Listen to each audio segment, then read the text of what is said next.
kayong konsensya hanggang sa huling hininga niya.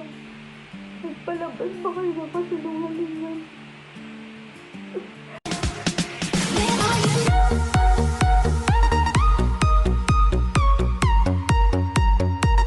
Nagsalita na po ang asawa ni Jamir Garcia ng bokalis ng Slapshot na si Mami Jaya.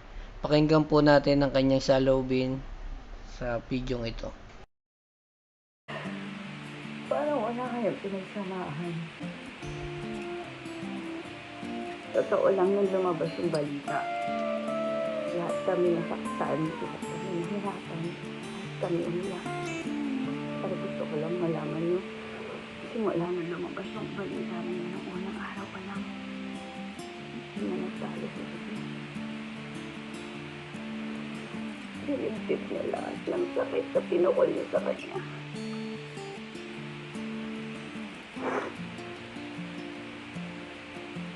Totoo lang.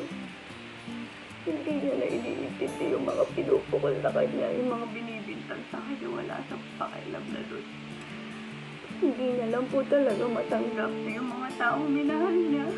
Ito ba yung gumawa sa kanya ng ganon? Alam niyo kung sino kayo. Mahal na mahal kayo ni Jamir. Pero ginawa niya to sa kanya. Nanahimik kami. Dahil ayaw namin yung ginagawa niyo. Dahil ayaw namin yung gusto niyo na pagpiestahan at gawing fiestas ang buhay namin. Pero anong ginawa niyo? Nag-enjoy kayo. Ha? Nagpakawala kayo ng mga fake news. Gumawa kayo ng mga fake istorya para lang mahila niyo pababatihan niyo. Napakasama niyo. Alam niyo kung sino kayo. Hindi ko kayo babangkitin pero alam niyo na kung sino kayo. Ang hindi ko matanggap hanggang sa huling hininga ni Jamir, nagpalabas pa rin kayo ng fake news. Anong klaseng mga tao kayo? Anong klaseng mga tao? Tinuring kayong kapatid. Jamir, mahal na kayo. Pero dahil sa pera at isip, ginawa nila ako sa kanya. Alam ko hindi nagugustuhan ni Jamir itong ginagawa ko. Kung meron mga kaisa-isa ang tao na ayaw na lagi ako nalabas ng galit ng rant sa social media. Pero wala na siya. So, wala na magtatanggol para sa kanya kundi ako na lang. Gusto ko malilin yung pangalan niya. Wala na po akong magagawa sa mga taong hindi na hiniwala. Pero maraming salamat sa matinding support ang nararamdaman namin sa mga taong totoong nakakakilala sa kanya. Hindi ko pwedeng ibigay yung mga detalye na nag-gather ko sa buong pangyayari nito.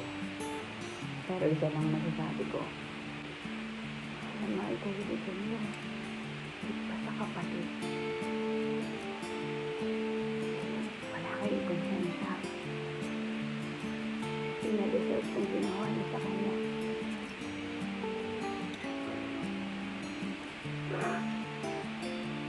Buong buhay niyang binahal niya lang yung banda. Minahal na lang kayo. O sanang pinuhay sa lahat para sa inyo. Alam niyo yun sa sarili niyo. Alam niyo yun, hindi sa pera-pera. Hindi sa mga pera. Pera na binibigay niya na nga sa inyo. Naging gahaman lang kayo, kaya kayo nagkaganyan. Sa lahat ng tao, humusga kay Jamir. Sa lahat ng taong naniwala sa sirkos na kinakawala nila. Salamat po. Maraming salamat sa inyo.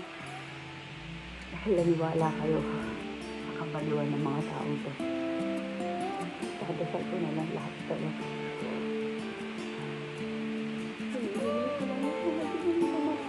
Pagdating lang na respeto. Hindi naman po biro yung ginawa ni Jamir.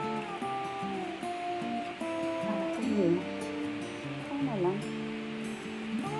Sila sa huling ano nyo lang. Sa tingin ko naman ang yung kaluluwa niya. Makunyan ka na lang. Hindi po ako itindihin. Kaya ko to. Nasa nagsalita lang ako dahil ito yung matagal ko nang gustong gawin at ayaw ni Jamil dahil iniintindi niya pa rin kayo. Iniintindi niya pa rin kayo kahit na napakaraming kagaguhang pinagagawa niya sa kanya. Gusto niya pa rin kayong protekta. Kaya sinalo niya na lang na sinalo lahat ng pinagbababati niya sa kanya. Durog na yung tao. Okay? Masaya na po ba kayo? Ha? Ito yung gusto niya, sumulat sa tool. Kaya niya ginawa yun. Kaya kayo nagpalabas ng ano-ano. Iyon yung gusto niyo. Diba? Gusto niyo mawala si Jamil. Diba? O ngayon, nakuha niyo na yung gusto niyo. Sana masaya na kayo, ha? Saka ito po ako kung medyo nagiging emosyonal ako. Parang konti-konti ni Jamil to. Ito talagang nilaman para sa kanya.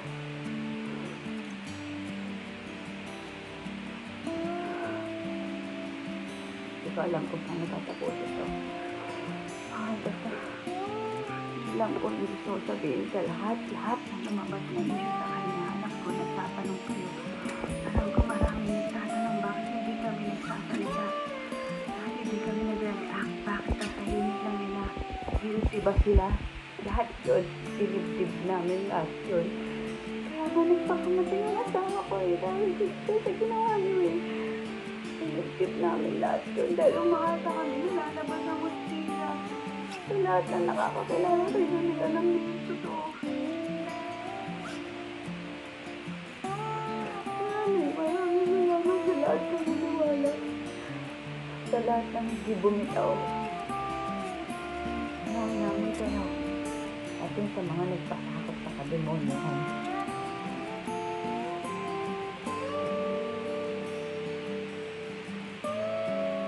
Ang bagay yung pangalan niyo, pero alam na ng mga tao kung sino kayo. May God bless all of you.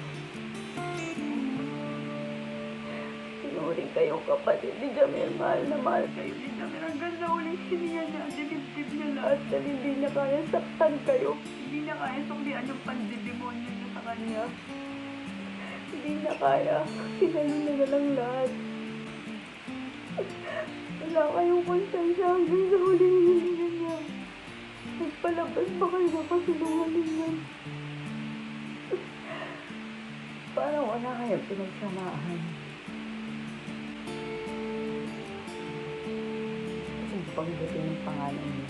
Pero alam mo yung dalawa. Kung sino kayo. Sama niyo pang mga asawa niyo. Ha? Makonsensya kayo sa ginawa niyo sa asawa ko. Alam niyo kung gaano kabait si Jamil. Alam niyo yan. Patawarin niyo ako. Nang alis patawad kung nagkaganito ko. Kasi pinigil ko lahat ito dahil ayaw ni Jamil na magsalita ako. Gusto niya sabihin niya lang lahat. Pero matagal na gusto ko siya ipagtanggol pero ayaw niya. Wala na akong magagawa. Sinira na siya. Sirang na siya. Pero kahit pa pala, subukan ko lang. Sinubukan ko lang na muling ipaalala sa inyo kung ano ang totoo sa pagkatao sa lahat na nakakakilala sa kanya.